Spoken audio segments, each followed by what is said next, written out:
This isn't a breakout. This is a break-in.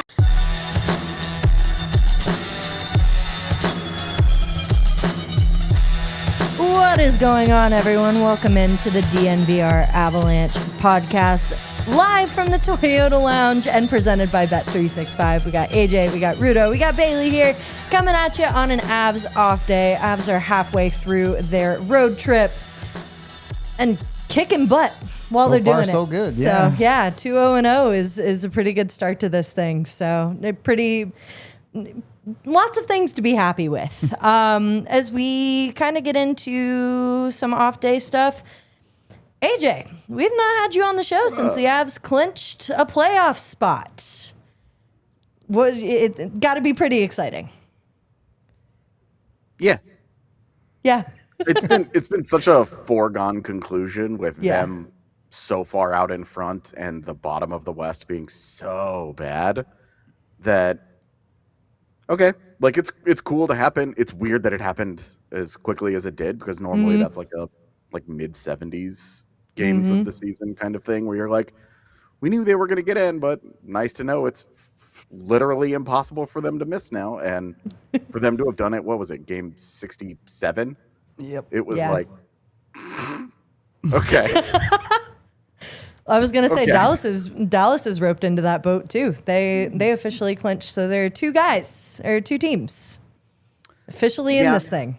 And it's funny to think had the Avs not kind of slowed their pace so much that they would have clinched a playoff spot like 2 weeks ago. Mm-hmm. And it would have been like it only took them 3/4 of a season to clinch a playoff spot instead of what 68 games. Like It's pretty cool that they clinch a spot and that they've got 15 games to know that no matter what happens, they're in the dance. Yeah, no, that's kind of where it came from me too. Is there's that hot streak first half of the season, and it seemed like that was always going to be the case for these guys. Is it was always going to be we have this thing solidified pretty early. I mean, Dallas celebrated their clinching by losing in regulation, so maybe that's the thing I'm most happy Coming from about. the guy who said he had no faith in Vegas, I had none, absolutely none, and Vegas Still don't. I think if you include overtime losses, they've lost like 39 games this year. It's like outrageous, but they beat Dallas, so I'll take it. Yeah. Again, we're talking about like in a normal year, this Vegas team may not even be a playoff team. Yep. And they're second in the Pacific at the moment. Yeah. So they're 32-39, and they're not in like real danger of missing the playoffs. Pacific bad. Ow. Yeah. That makes me hurt. I don't know. Yeah. So really exciting. The biggest, I guess, thing that everybody has their eyes on though is the remaining injuries on this team. Yeah. And how that might shake out. Coming into playoffs. There's still 3 guys the Avs are waiting for to come back. Should get at least one of those guys back by the end of this road trip. Or at least that is the expectation. Landeskog was that first kind of domino to fall. But yeah, we thought it'd maybe be fun to talk about some what ifs. What does that roster look like heading into the playoffs? So we're going to do a little roster construction here today. Yes, roster bait. Jump right into it, I guess. Do you guys want to move bottom up or top down for the forwards? I think it's hard either way. There's going to be a lot of moving pieces on both the top and bottom 6 with these guys coming back. We could just start with defense then. Well, that's easy. I know that's 6. We could start with defense. If you actually do want to start with defense, though, just interestingly, as we've seen over the last couple of games, Brett Kulak starting to play a couple more shifts with Cale Makar. They're starting to find, I don't know if I'd call it sheltering Devon Taves, but maybe not 100% of the time the Cale and Taves pairing.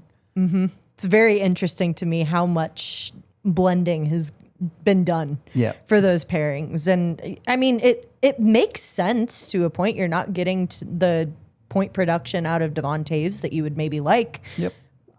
Some of that defense, I mean, I'm not going to say has been wishy-washy because Devon Taves has been very sound defensively for the entirety of the season.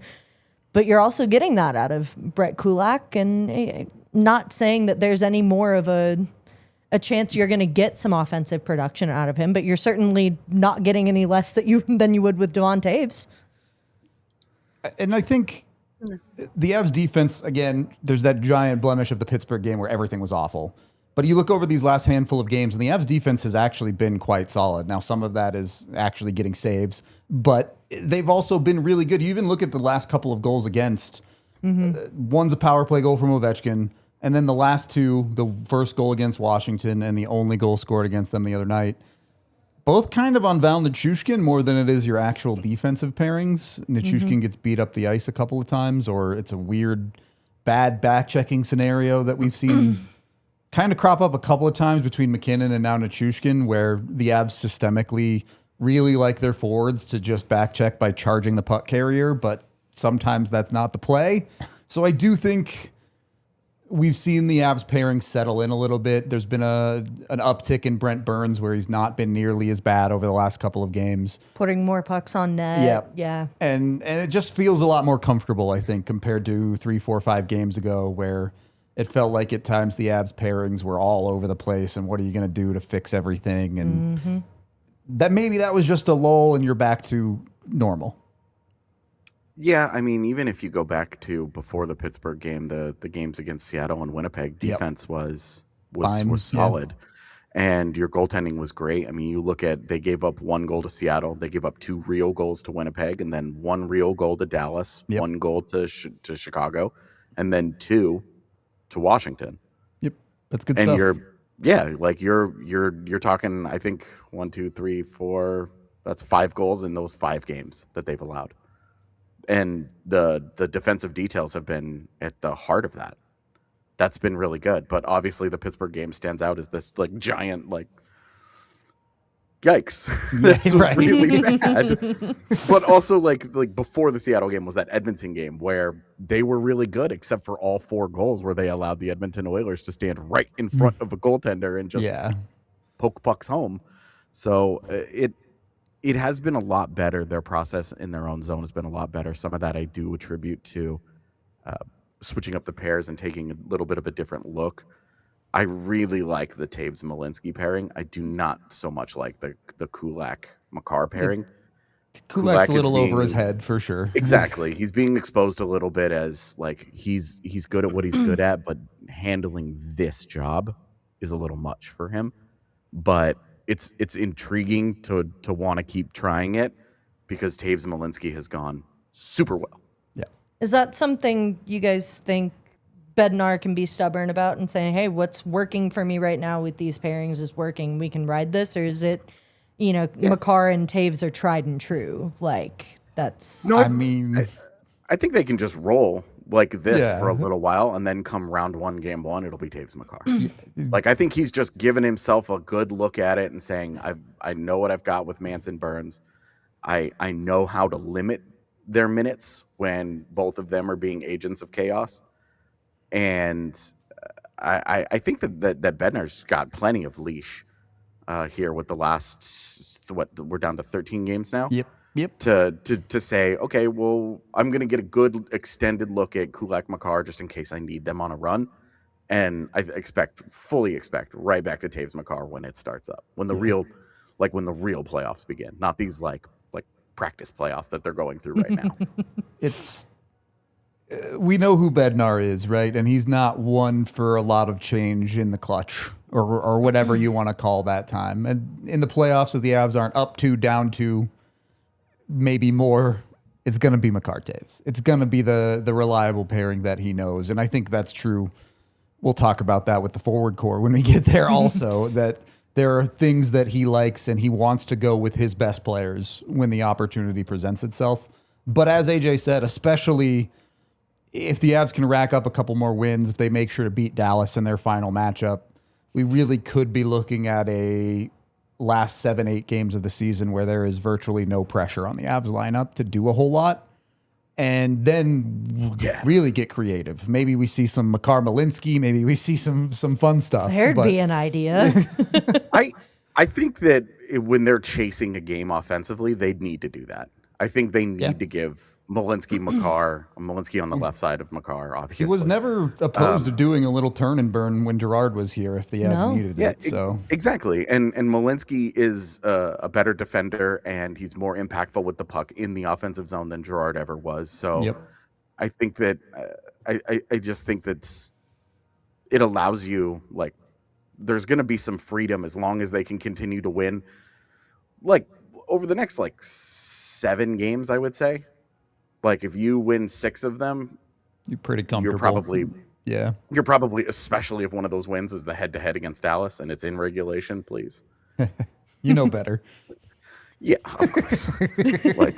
It's probably like your division is, you feel very comfortable about the division being wrapped up by that point. But yeah, I think you can get a little chaotic with it. What I do think is interesting is the season has gone on, and some of these pairings have been played around with, especially in the last 10 game stretch. You talked a little bit about that Manson-Burns pairing and how it's maybe not the most consistently reliable pairing out there. You do see them drop to that third pair. Yeah. And does that say more about Josh Manson or Brent Burns, or is it really just collectively the way that both of them work together? Yeah, I think it's recently it's probably been more about Burns, but with Manson, he was having such a bad penalty problem. Yeah, it's true. That it was like, we have to limit his minutes because he can't go 6 straight shifts without committing a hockey crime. Yeah. And that was like that's a big problem. Mm-hmm. That this guy and since like the penalties have toned down, Burns is still struggling a little bit, which would be another reason why I would be very open to, again, we're talking about swapping around some defensive pairings. I wouldn't mind seeing them do that. I wouldn't mind seeing a Brett Kulak, Brent Burns, and then a Malinski with Manson. Like and frankly, with how he's played this year, I'm putting Manson on the left side of that pairing. Yeah, no kidding. Like I'm fully on board with trying that out, because in a playoff series with the way that Burns has been defensively, I would try to put a more reliable adult next to him, because I fear that the Brent Burns chaos infects Josh Manson sometimes, and both of them are just like this like negative feedback loop where they just amp each other up, and they're like, we gotta get out there and do something incredibly dumb. And it just, the smelling salts are getting a little too strong over there. Exactly. Where you're like, are those smelling salts, or is that just straight cocaine? Like, what's going on in that pairing? It's tough, right? Because when Josh Manson is at his best, he's off the leash. You let him do whatever he wants, and he just goes crazy. Absolutely. But when Josh Manson is somewhere in between, you know the chaos is going to create something stupid normally. And then you put it with Brent Burns, and if he's not having a great game also, you just end up with this pairing of nonsense, right? You're just kind of screwed. Yeah. Where you throw them out there and you're like, I really don't know what I'm about to get. Yeah. I really don't know what I'm about to get. And like, I think unless the other pairings are like absolutely rocking, they should try to mitigate some of the damage from those guys by putting somebody a little more responsible next to them. Yeah. Want to get into some of the specifics and setting this roster in stone for ourselves heading into playoffs, but want to hit our first ad break of the show, so let's highlight some of our sponsors. Want to give a good shout out to our friends over at Common Spirit Sports Medicine. Hey, athletes, weekend warriors, and anyone who loves to move. For those experiencing any sports injury or chronic pain, the Common Spirit Mountain Region is home to an incredible sports medicine program, including their new sports center, Common Spirit Health, in Parker. This team of qualified and passionate providers specializes in the diagnosis, treatment, and prevention of sports-related injuries for all athletes, including your Denver Broncos players, maybe even some of your Avs players. No, they're dealing with a couple things.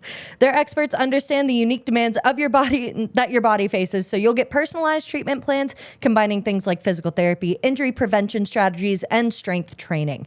This isn't just about fixing what's broken. It's about preventative care, performance enhancement, and getting you back to peak condition safely and quickly. Don't let an injury keep you on the bench, or even better, get proactive about your health. For more information, visit mountain.commonspirit.org. Common Spirit Health, official healthcare partner of the Denver Broncos. In order to get over to that website, you might need some good Wi-Fi, guys, and that's where our friends over at Xfinity come into play. What if you could have reliable and intelligent Wi-Fi? And what if you could keep it at the same price for 5 years? That is the Xfinity 5-year price guarantee. Imagine Wi-Fi that makes everything in your home work together, that finds and fixes problems before you even notice them, like super intelligent Wi-Fi with a sixth sense, and that lets you stream the game even when your whole family is online. All your devices working in perfect harmony for 5 whole years at the same price. And here's the best part. No annual contracts, no hidden fees, and Xfinity's best equipment included. Take it from me. A lot can change in 5 years. Championships are won, records are broken, dreams grow bigger. But your Wi-Fi, it should stay reliable, and the price should stay put. Lock in your price and unlock the possibilities with Xfinity. Learn more at xfinity.com. Xfinity, imagine that. Select plans only and restrictions apply. Second period of the DNVR Avalanche podcast brought to you by Bet365. So, with all of this about the defensive core set, I think we can all say in agreement Nick Blankenberg is that 7th. Right? Yep. He's hard 7. Yeah. Hard 7. Yeah. Yeah, the 11-7 should not be an experiment they tinker with in the playoffs. I can't believe it was as bad as it was. It doesn't make sense to me that it was so atrocious, but it was not good. Brutal. Look, we all know Bednar doesn't like 11-7 anyway, but you just didn't get enough out of anyone in that stretch of games, let alone Blankenberg himself, which look, Blankenberg's in a tough spot there. Team he's never played for, has to jump in as the 7 and mix and match with a bunch of pairings and doesn't know the systems. But instead of it being right side. But sometimes you get a guy who jumps in like that and he plays free and you don't really worry too much about stuff and you just go north. And instead, the Blankenberg experience was, oh God, I'm lost. What do I do? Yeah. I mean, from the 11-7 experience, like, what did you learn that was good that you would take into a 12-6? And the answer is don't play 11-7. Yeah. Don't play 11-7. It's great that you've learned that, but normally with 11-7, you're like, this is my excuse to try a few things and maybe give a guy a different look. And maybe Gavin Brindley and Nathan McKinnon have like this really weird, unnatural chemistry that's just like, okay, cool. None of that took place. It just looked so bad. So, with all of that said, starting top down for the defensive pairings. Kale, obviously. Yeah. Always and forever one Kale. Yeah. But do you stick with Kulak, or is that a Devon Taves goes there for game 1? It has to be Taves. I'd start Taves. Regardless of hey, numbers are down a little bit in the regular season for him. In the playoffs, it's time to show up. It's time to be the best version of yourself, and the Avs need that to be Devon Taves as the number 2 guy. Yeah, the Avs are not going to win a Stanley Cup if Devon Taves remains this pedestrian version of himself. If we get somewhere close to the guy that they had, even just last year, they're scary. But if they don't get that, I don't see them winning a Stanley Cup. They need it. You need that guy at the top. Yep. Am I throwing too much heat in, or is this too unpopular of an opinion, or am I wrong in saying Sam Malinski deserves a spot on that second pair? No, it should be Kulak Malinski round 1, game 1. Hard, easy, yes. There's a reason that Brent Burns' 5v5 ice time is 6th amongst the Avalanche since the Olympic break. He's earned that. and Malinski has outplayed him enough that you've got it. I don't even think this is a conversation for me. I mean, I'll give you the cop-out answer is that you are listing them as pairing 2A and 2B. Yes. The job is on Jared Bednar to recognize which of those pairings is finding success and playing them more every single game in the playoffs. That's going to be, if you want to look at a coaching diff, Bednar's got to step up and read that part of his lineup any given night. And this is the way the Avs want to be built. They don't like having a solid third pairing, a solid fourth line. They like to be able to rotate guys or play lines and pairings that are playing well on any given night a little bit more and giving them a little bit of extra burn. And no pun intended. On the whole, I certainly think Kulak has been such a stabilizing force in the Avs decor that he's a guy that Bednar wants to lean on a little bit more. But the other three, you're playing whoever's going. Fair.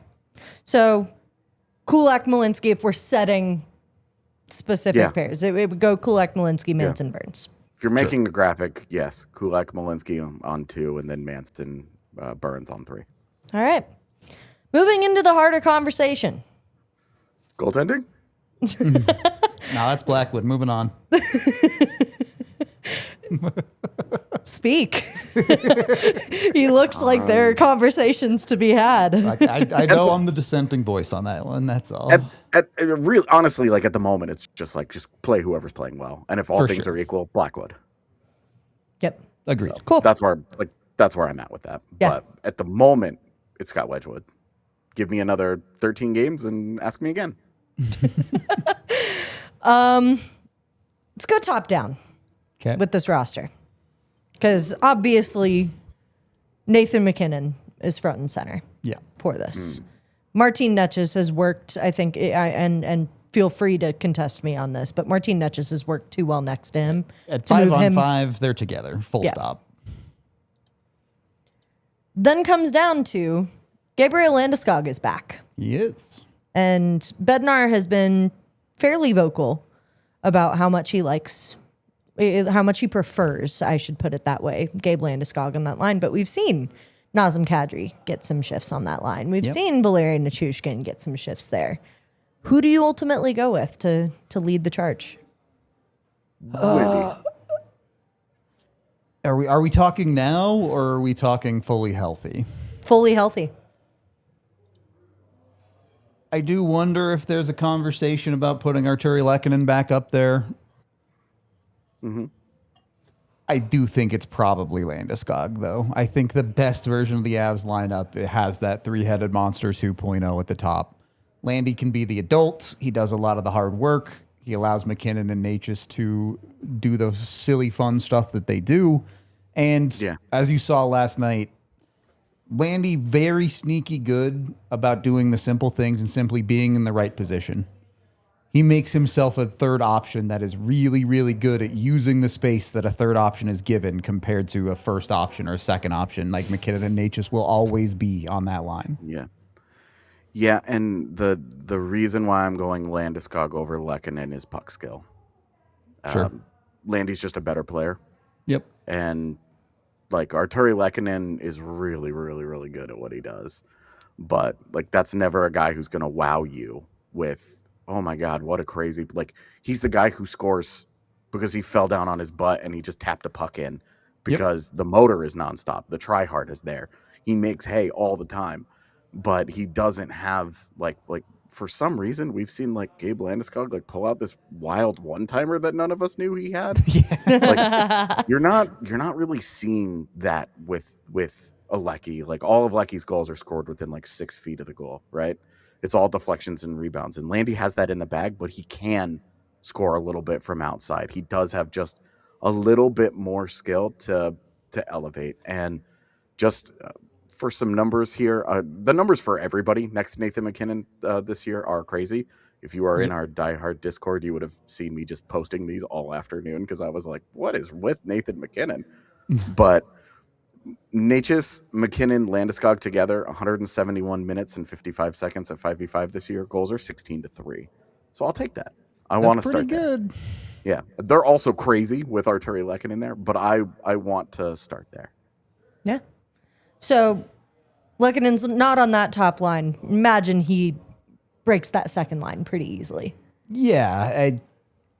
Look, the Not for Kadri me, of the but- top six thing has been fun, but that's not where the Avs went and got him to play. He's not a winger. He's here to be a center, and that's in a healthy lineup. That's where he's going to be, and that leaves the Lehkonen, Nichushkin, Nelson line as it is. And look, I know people have been a bit unhappy with Val's play as of late, which is a little bit weird to me. I know he's not been perfect, and you'd like him to produce more, but I think he's still doing a lot of good things out there. And in the same way, you have that pairing of McKinnon and Natchez together. Long term this season, Nelson and Nichushkin have rocked as two guys together on the ice. Now, is there a conversation to be had of how you balance that lineup? Is Lehkonen the best guy to be on that line? Maybe, maybe not. I think you are open to interpretation of if you want to get a double shift out of Kadri, maybe you can throw him out there with them. If you get the version of Ross Colton that can actually score a goal, you can have a conversation about him taking a couple of shifts with that line. But ultimately, I think you're putting the maximum amount of skill you can together by going with Nichushkin, Nelson, and Lehkonen. There's no worry over. I know you and I have talked about it on post-game shows, but is there no worry about some of that lack of production from a Val Nichushkin from that standpoint heading into the playoffs, or is that something he can turn on come postseason? I mean, it depends, right? If Brock Nelson is the version of him that's scoring more than every other game, it's okay if Nichushkin isn't producing at a maximal rate. If Brock Nelson is the guy who maybe isn't producing as consistently, like we've seen a little bit over the last 10 or so games, then you need Nichushkin to step up a little bit and be more effective there. And there's also a conversation of like, does putting a Lehkonen on that line as opposed to, I mean, the Avs have rotated through a number of guys on that second pairing or second line rather because of the numbers that they're missing. Maybe Lehkonen gives a little bit more room to Val to play a little bit freer, to turn it up a little bit more offensively instead of worrying about playing that two-way game.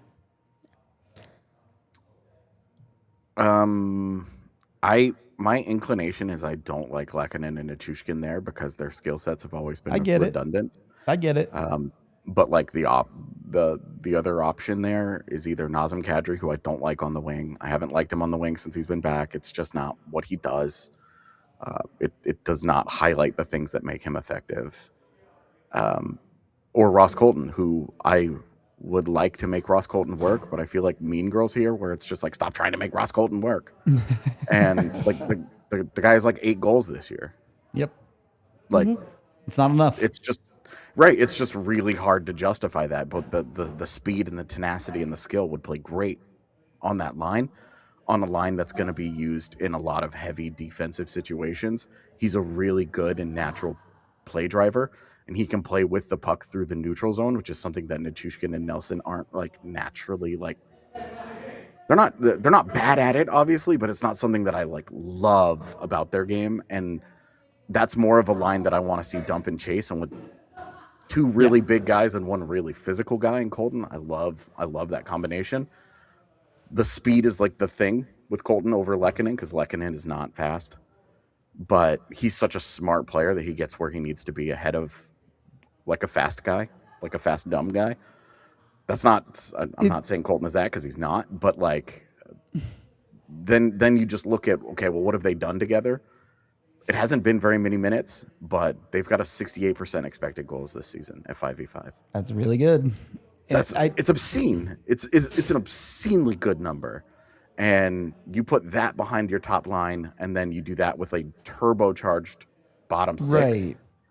And like, especially like we're talking about the Avs as hey, they're chasing down the President's Trophy for home ice advantage in every single round of the playoffs.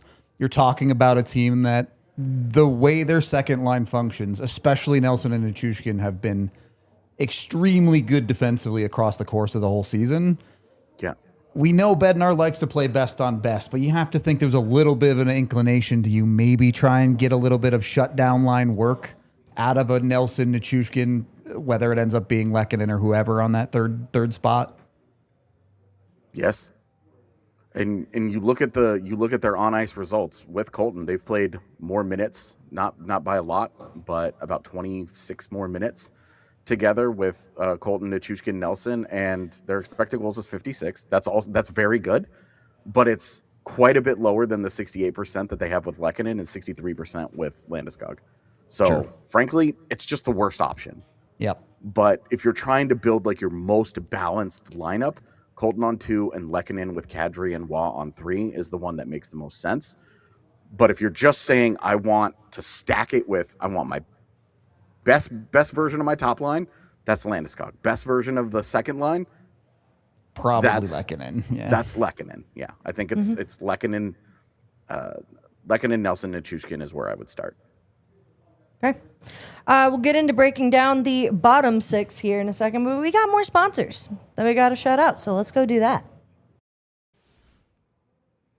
We're in the Toyota Lounge today, guys, so we got to shout out our friends over at Toyota, the official vehicle of DNVR. Trucks have always been a part of Toyota's DNA, and for generations, Toyota has built durable legends destined for greatness and perfect for Colorado. Whether you're conquering off-road trails or hauling the weight of the world, there is a Toyota truck that is just right for you, like the all-new 2025 Tacoma and the return of the iconic 2025 Land Cruiser. Toyota offers 17 models with available all-wheel drive or four-wheel drive, like the Epic 4Runner, my personal favorite. Toyota also currently offers more low and zero-emission vehicles combined than any other automaker to give customers numerous choices to reduce their carbon footprint. There are 16 hybrid vehicles to choose from, like the Tundra iForce Max hybrid, truck, and more. The Toyota SUVs take command of the road and on the trail so you can explore the road less traveled without sacrificing smooth city rides in SUVs like the RAV4 and the Grand Highlander. Visit your Front Range Toyota stores at a location near you. AutoNation Toyota, Arapahoe and Centennial, Corwin Toyota in Boulder, Groove Toyota in Littleton, Mountain States Toyota in Denver, Stevenson Toyota East in Aurora, and Stevenson Toyota West in Lakewood, and the official vehicle of DNVR. Let's go places. While you're on the road, you may not know what your roof looks like, and that's where our friends over at Red Hawk Roofing come into play. They're on your team, you guys, and huge supporters of us here at DNVR. Go with the pros at Red Hawk Roofing and get your roof checked once a year. It's preventative medicine for the home you pour your life into. Make sure you're covered with the guys who can give you not only quick response time, decades of experience with those quality materials, but it's no skin off your back, guys. They have free, no obligation roof and property inspections, free in-depth photo reports for all of your inspections. You can't always see how bad the damage is from the ground. So make sure you've got the best guys to make sure your roof is where it should be and working the way it should be. Supporting your local teams means also supporting local businesses like Red Hawk Roofing. If you are looking for a new roof over your home or business, be sure to check out Red Hawk Roofing at redhawkroofing.com or call 720-771-8921 and tell them we here at DNVR sent you. Final period of the DNVR Avalanche podcast, brought to you by Bet365. Now gets into the interesting conversation. That 3C for the Avs. It's gotta be Nazem Kadri. Yeah. Right? It just is. If it's not Nazem Kadri, what was the point of the deadline? Right. The only way it's not Kadri is if you get into a game and Brock Nelson is just having the worst game of his career and you move Kadri up to play 2C. Either way, he's still a center. Right. Kadri has to be a center for this team come playoff time. That's just, regardless of whether you think he was good or bad as a winger or whatever, the Avs are built when healthy. They have a billion wingers. They need the high quality center play from someone like Nazem Kadri. Yeah, it's your greatest. It's the best arrow in the quiver for them. The greatest depth advantage is that their center depth is fantastic. Yep.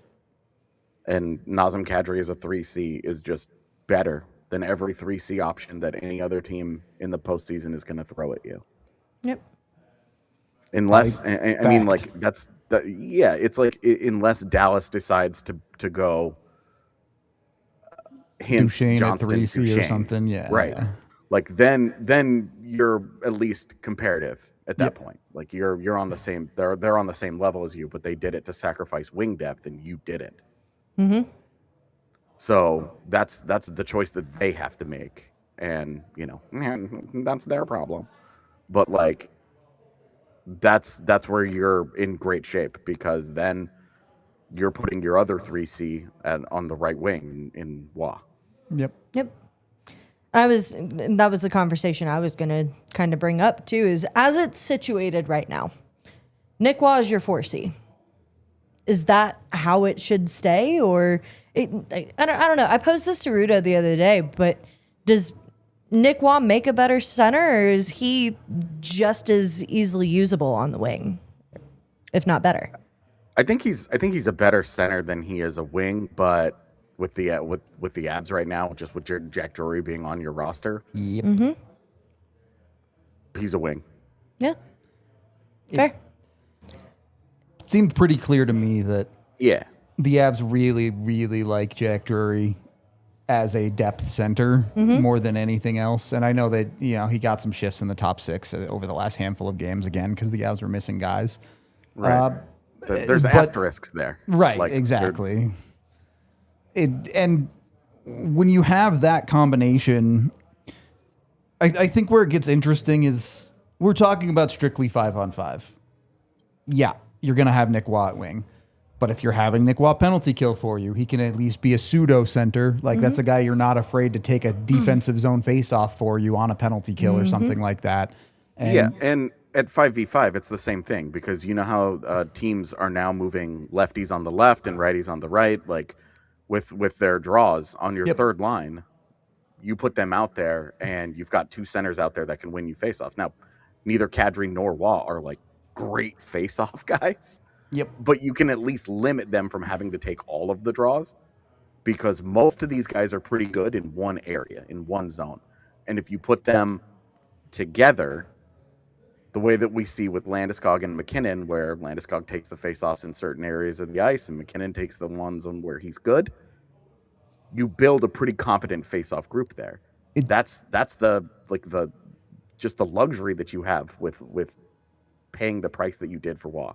Well, and you look at, this is an evolution of the Avs front office and how they build their teams. Because all you have to do is go back a couple of years ago, and you're watching the Avs penalty kill throw out Yakov Trenin, who can't actually play center to try and take faceoffs. And then when he gets kicked out, it's Andrew Cogliano, who was like a 37% faceoff guy or something that year. Like and the Avs were genuinely not even thing. trying. Yeah. Like, Darren Helm was the same thing. They went and got Nico Sturm for a reason. Had Nico Sturm not gotten hurt, we would have seen it be more of a Sturm, Cogliano on the wing, and Helm had to play center as a result of injury. But this is the lesson here with Nick Wah, with Jack Drury, with Kadri as 3C. The Avs, they tried the what if we don't play real centers thing, and now they've gone all the way the other direction into oops, all centers. Yeah, I mean, Parker Kelly. Yeah, right, fair. Got to Colorado and was like, I guess I'm a center now. And it was like, this is pretty forgettable. And then he goes on wing, and you're like, I'm buying a Parker Kelly jersey now. Like, this guy rocks. Like, it's just a harder job. And most centers can play a passable wing. Not many wings can play a passable center. If you have, like, a lot of the guys where we're like, oh, he could play center and wing, that usually is code for he's not a very good center. Because if he was, he'd be a center. Like, that's just where he would be playing. Because I knock stuff over on my desk because I get animated. But with the Avs, like, this is the luxury that they have. They have 5 legitimate centers, and then if they really wanted to, they have 2 bad centers in Parker Kelly and Zakhar Bardakov that they could throw there. Yeah. Speaking of those wings, it's Nazem Kadri, Nick Wah, Parker Kelly. Nope, it's Ross Colton. Is it Ross Colton? Okay. Yeah, I would put Ross Colton. Okay. I would put Colton just because, in theory, the offensive upside is a little bit higher, but also because Parker Kelly's his chemistry and his on-ice results next to Jack Drury are phenomenal. Okay. And that is like the ultimate shutdown line. But you remember what they did when they had Logan O'Connor on their right side, and it was like bonkers good for a 4th line. With Yoel Kiviranta, they are destroying teams over the last week. You look at the way that they matched up against the Stars, destroyed. The way that they matched up, and that line, Drury and Kelly together, went toe-to-toe with Connor Bedard and ate him alive. Over the last yesterday 3 games, in they've generated Washington. like 4 expected goals for by themselves. Like, Yeah, exactly. And like against Washington, they go against their top 2 lines and destroyed them. yep. Like, I'm taking that. Are they going to produce offense? Not consistently. Of course not. But I am absolutely taking them because they are never playing in the defensive zone. Kelly, as much as I love the breakout from him this year, no. I want him on my 4th line as an ultimate ace in the hole. And if like injury happens, if inconsistency continues to plague Ross Colton, maybe you talk about a switch there. That's more of a testament to Kelly's season. Yeah. But to start with, I want Kelly Drury LOC on my 4th line because Here's why I want Colton with Nick Waugh specifically. And like, obviously Kadri's just a ridiculous luxury on that line. But despite Colton's lack of finishing ability, Colton has always been great at generating opportunities at a really high rate for a 3rd line guy. He just can't seem to finish super effectively. And when you have a guy like that, you have a guy that's a little bit of a pest, can get under team skin. That opens up room for Colton creates chances, Nick Waugh be big, go front net, score goals. We've seen him already have success with the Colorado Avalanche simply by skating to the middle of the ice with his big, slow legs and then finding the puck and shooting it into the back of the net. Ross Colton is going to create those second chance opportunities, those chaotic opportunities net front, where someone like Nick Waugh is something that the Avs have certainly in their bottom 6, I think, lacked for a long time, of a guy that can get in there and bang home the rebounds, can get in there and maybe win a muscle battle for a spot that creates a little bit more offensive opportunity in a dirty, gritty way that you weren't getting enough of. And if the world falls into Ross Colton gets puck to nets and picks up assists off of rebounds, fine. He doesn't have to finish as much then. Yeah. And the thing with Waugh and Colton is that they mesh because Waugh has always been a little bit more of a natural playmaker and a more passive shooter. And Colton doesn't do any playmaking and he just shoots everything. Yep. And like and with Kadri, you're getting a little bit of both. Like he can do everything at a high level. And again, on a 3rd line, a ridiculous luxury that the Avalanche, and they paid a really high price for it, but like a ridiculous luxury for them to put between those 2 guys. Those skill sets mesh nicely. I will say the one thing that I am leaving open to possibility here is a swap of Lehkonen and Waugh, because I wonder how much Bednar's going to love, like, give me all these big boys to go play defense. Like a Nichushkin, Nelson, Waugh second line where they're like, that's our defensive line. And then you have the Kelly Drury O'Connor line as like your shutdown line. Like that's we want nothing to do with scoring while these guys are out here. But if somebody is going to score, it's going to be us. Yeah. And then your 3rd line then is a little bit more offensively tilted. I do wonder if that is going to be if that's going to be like part of Bednar's vision for how to use these guys. But he can also adjust by the series. Is he playing a bigger, heavier team? Yeah. Or is he going to play a team that wants to get out and skate a little bit more?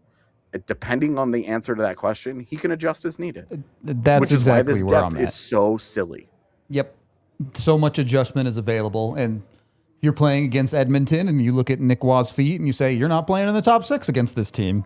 If you get into a war against Seattle or something, absolutely, you can move Nick Waugh up a little bit and have him grind it out a little bit more. It just depends on exactly how you're trying to fit that matchup. Now, Lehkonen's not the greatest skater in the world either, so maybe that swap is a little bit reduced in that case. But it realistically, maybe you have some limitations. You probably don't want to play Waugh on your top line. But you look at your top 9 wingers, and to some extent, all of them are interchangeable, right? Oh, you feel like the second line needs them a little bit more play driving. You can throw Natchez on there for a shift or 2. Oh, you feel like you need a little bit more jam on your 3rd line. You can drop Landeskog down there and say, Landeskog, go give us a gritty shift. It's just the ultimate amount of versatility in a lineup. Yep. And then finally, to round this all out, Jack Drury, obviously at 4C. Yoel Kiviranta, Gavin Brindley, and Zakhar Bartikov are the odd men out.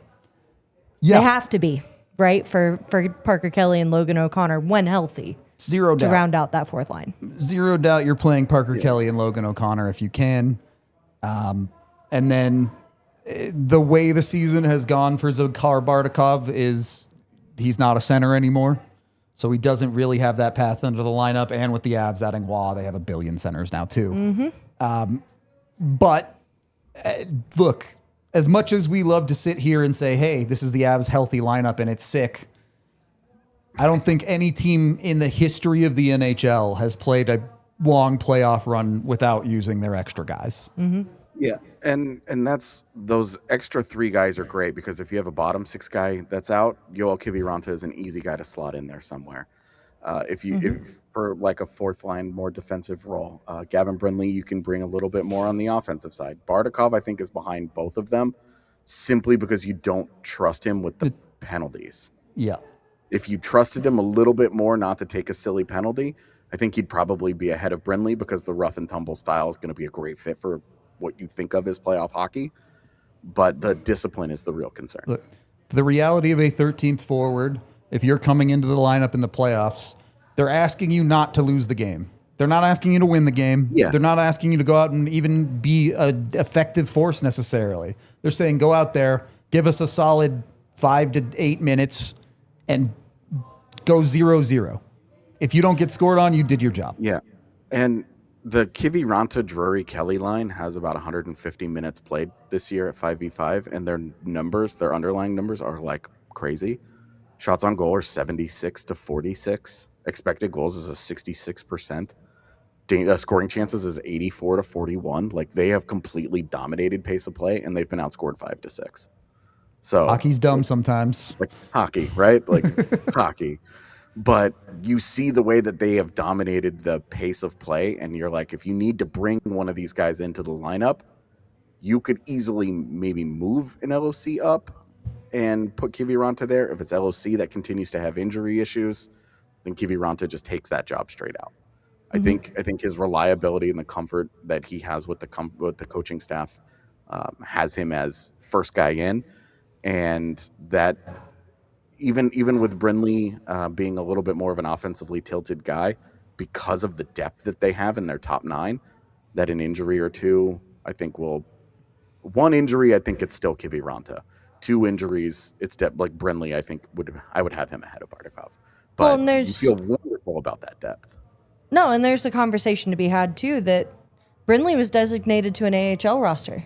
Yeah, he before can trade still play deadline. to the Eagles playoffs. It's true. So, I mean, maybe in my eyes, that's the Avs being proactive in this situation, limiting their choices to Yoel Kiviranta and Zakhar Bardakov being their extras, should the Eagles go and make that deep run. And I think this is similar to the Nick Waugh and your top 6 conversation, right? Do you get into a series where you want to open it up and truly run and gun? Maybe you put Gavin Brindley in there over a Yoel Kiviranta. Do you want a true lockdown 4th line? It's probably Kivy is your guy. And I don't think you're going to find a lot of series where you're saying, all right, 4th line, go out there and run it up and score me a goal. Yeah. But when you look at the way the Avs like to play, the reality is everyone has the green light. Whether it's your 12th forward, your 6D, or maybe not your goalie. Your goalie might not have the green light, but everybody else, if you see an option to take, they want you to get up ice, they want you to get going, and they want you to put the puck towards the net. So I do think in some ways Brindley might be a better fit at times. Yeah. But I also know Jared Bednar trusts Yoel Kiviranta a lot more than he trusts Gavin Brindley. So you're going to get where you're going to get there. That's fair. When looking at this roster that we have crafted top to bottom, wanted to have a fun conversation about breakout players here. Yeah. Title of the show. I think I can read your guys' mind in saying that neither of you had Victor Olofsson or Samuel Girard as those breakout guys, no longer on the team. But in looking at this roster and taking out maybe some of the newer guys, and Nazem Kadri, Nick Waugh, Brett Kulak, who has been your, maybe not most surprising, but who's been the top breakout guy for the Avs this year? AJ, go first because my answer's dumb. I think that there's actually a pretty interesting conversation because the 3 guys that really came to mind for me were Sam Malinski, Parker Kelly, and Scott Wedgewood. Those were the ones that really jumped to the front of my mind. when I read today's show topic. I think, Natchez, I think, would also be a fair, like, hey, he's gone from being an 80-point guy to he's going to push 100 points this season. Yep. That's a meaningful leap for a player. But Sam Malinski going from we think he's the odd man out to we signed him, we traded Sam Girard. He's your number 4 now. Yeah. Like he's on our second pairing, hard second pairing guy all of a sudden once the postseason starts. But also a big reason of that for that is that his production has been great. Yep. The counting stats, you're not looking at it going, okay, well, he's got like 29 points. That's not amazing. But I think 28 of them are at even strength.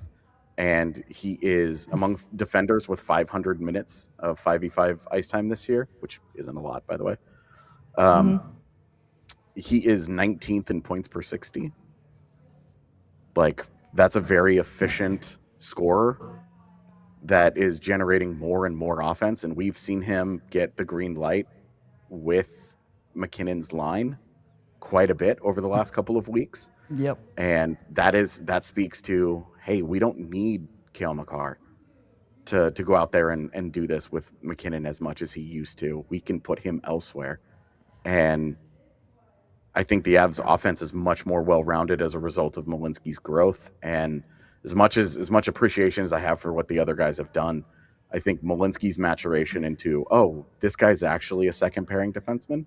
Even when he was looking good the first half of the season, I was like, he's a good third pairing guy. We don't need to pretend otherwise. And then he just kept getting better and better and better. And now you look at him over the last week and you're like, this guy's an animal. He would be pushing top pairing minutes on like 10 teams around the league. He's been that good. The breakout has been that good. And it's been in both zones. He doesn't take a lot of penalties. He drives play. He produces points at even strength. He should be on a power play unit, but the Avs just keep with this Brent Burns stuff. They just keep with this. It's incredibly annoying. But everything that you want from Sam Malinski, he does. The only real thing is that he just doesn't really do a lot on special teams. Like, he's not really a PK guy at the moment. He should be a power play guy, but he's not. But at even strength, he's killing it. Yeah, he's killing it. And it is fair. He has feasted on weaker competition. His competition numbers this year are more. That's what your depth's supposed to do. But like, his competition has also gotten better as the year has gone on, and his success has stayed at the same level. That's the jump that you want. That's the jump that makes them scary next year. Yeah, if I was picking a real breakout guy, it would have been Malinski as well. But my silly answer, because it's dumb to say that this guy had a breakout, but it's Brock Nelson with the Colorado Avalanche. This is a guy who came in, and the expectation was, this is it. This is the Avs' final chance to actually solve the 2C problem. And he has come out this year, and after a slow 10 games at the start of the season, he's been absolute nails for them. Just scored his 32nd goal to win things in overtime. If he keeps up a good pace, he could potentially have his best goal-scoring season ever. If not, he'll at least get close. And a guy who's sitting on just past his point total from last season. And if he even has just an average last 13 games of the season, he's going to be a 2C that's giving you somewhere in the neighborhood of 65 points. That is... I cannot understate how important it is for the Avalanche as an organization that they got the version of Brock Nelson that they absolutely needed in that position. And I'm not going to tell you it's perfect. Obviously, he had a little bit of a lull here out of the Olympic break, though he has scored a couple in the last few, getting back to it.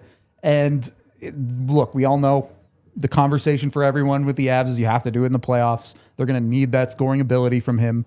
But even beyond adding Kadri and Waugh and the ridiculous center depth, it's been a while since I've had this much confidence in the Avs 1 and 2Cs. Obviously, you always have confidence in McKinnon, but that 2C spot is maybe a breakout more for the Avalanche as an organization than it is for Brock Nelson specifically.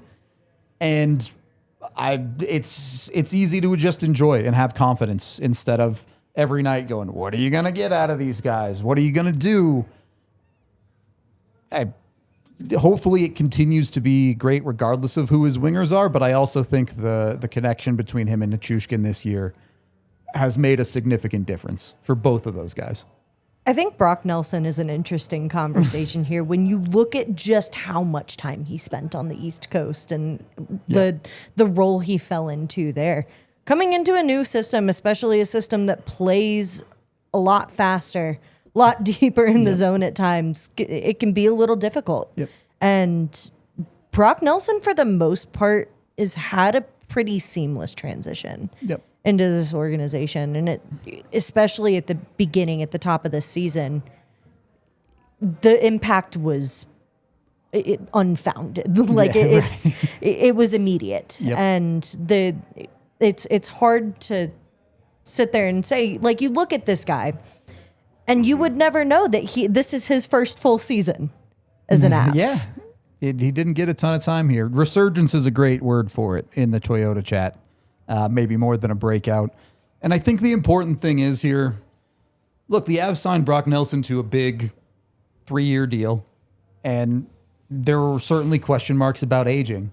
But we've also seen Brock, not only is he producing, he's not a passenger on that line at all. When he needs to, he can still create for himself. When he needs to play off the puck, he's fully capable of doing that around guys like a Nichushkin. We've seen him.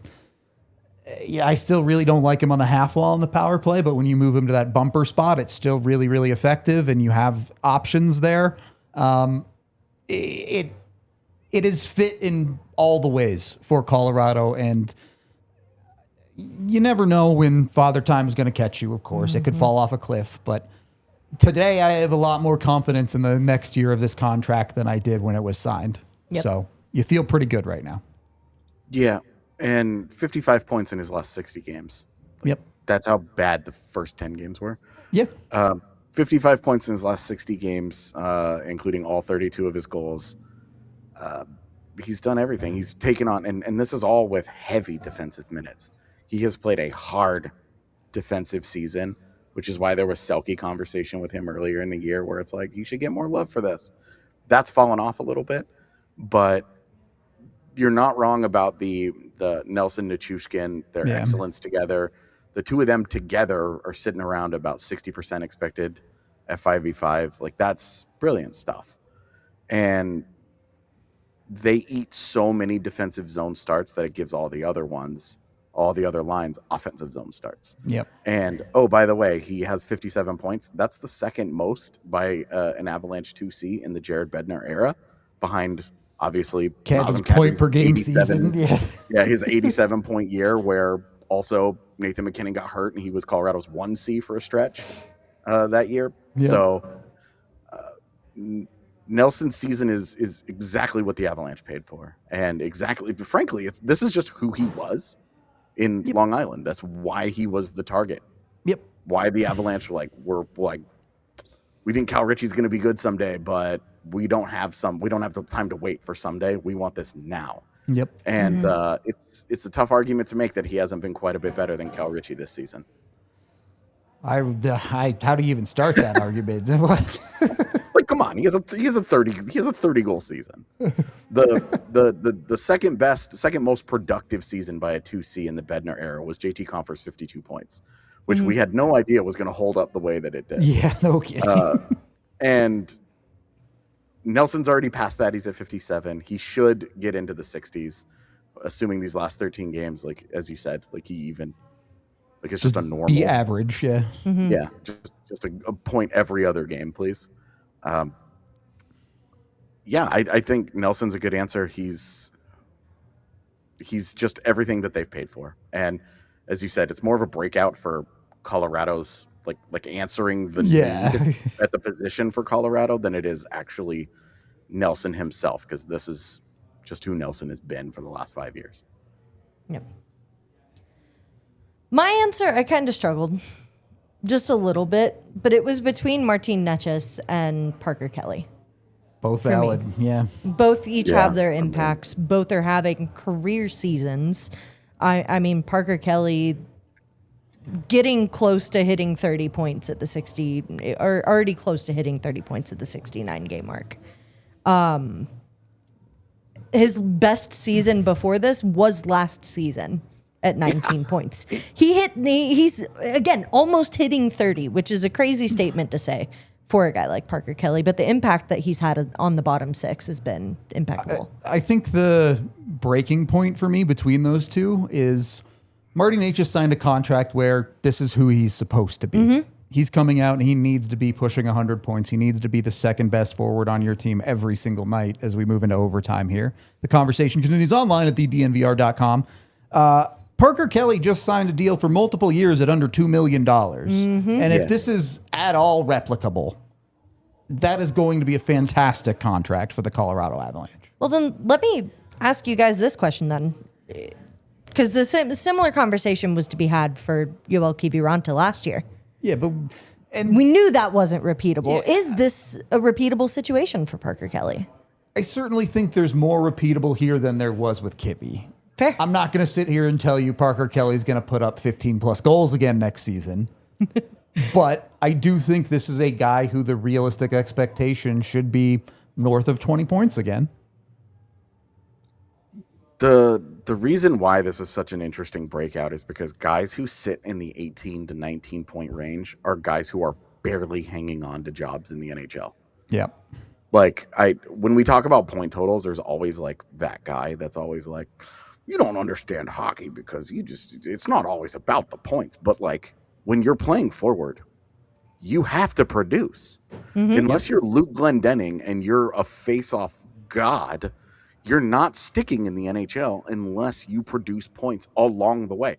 You have to do a lot of other things. You have to kill penalties, you have to block shots, and you have to play hard, and you have to have energy, and you got to do all this. But you have to produce. And it's not asking a lot. 20-point season is you have produced a point in a quarter of the team's games. Yep. It is not asking a ton for a guy that plays forward. But to go from 19 points to then pushing 30 is, we have gone from I am barely in the NHL to I'm an important part of an NHL team. I've got a job here for a while.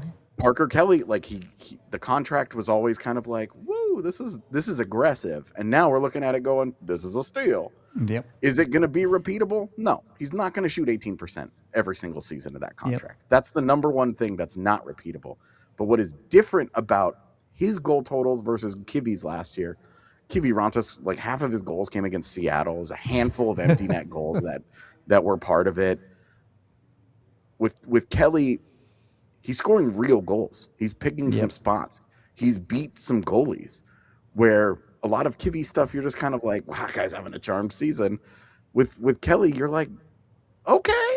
Like he's getting better and better and better. And he's at the age. He's only, 25, 26. He's 26 years old. And just hitting that prime, baby. Yeah. Right. His age 26 season, that is where a player is going like this. He's an arrow up guy. He's improving to the point where you say, okay, well, the next 3 years of his career should be the best version of himself. Perfect time for him to have a breakout season.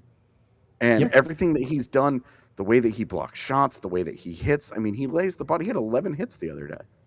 Like he's everything that you want out of a grit guy.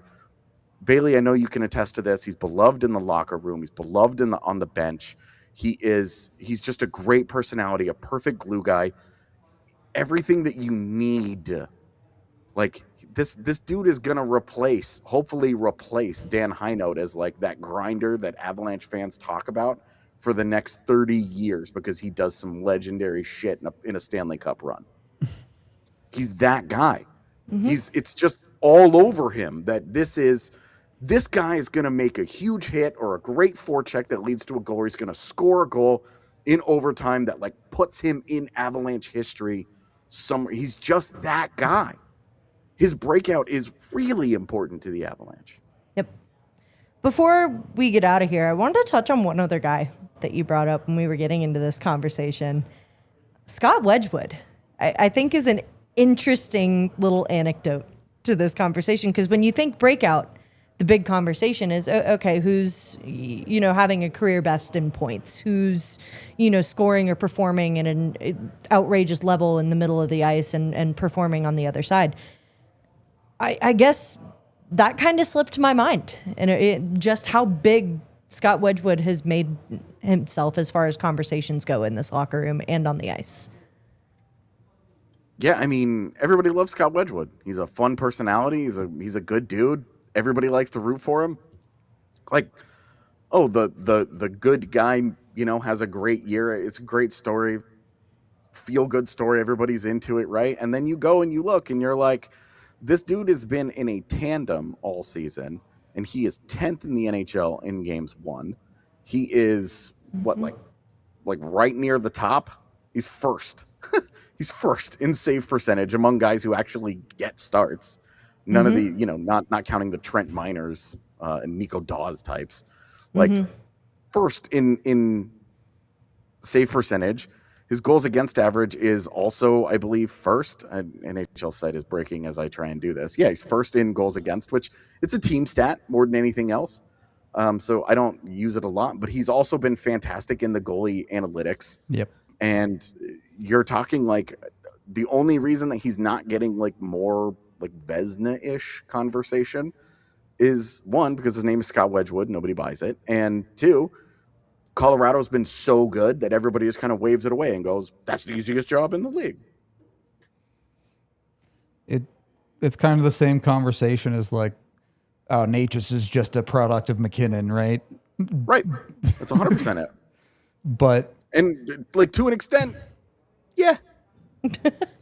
Yeah. There's some truth. I'm sorry, but if Natchez is still really good, but if Marty Natchez was going out there and had a 70-point season, wouldn't we all be going, hey, this is a problem? Yeah, for sure. But instead, he's gone out there and he's gotten better and better and better as the year has gone on. He's the best he's played all season. Now, that's how this should be going.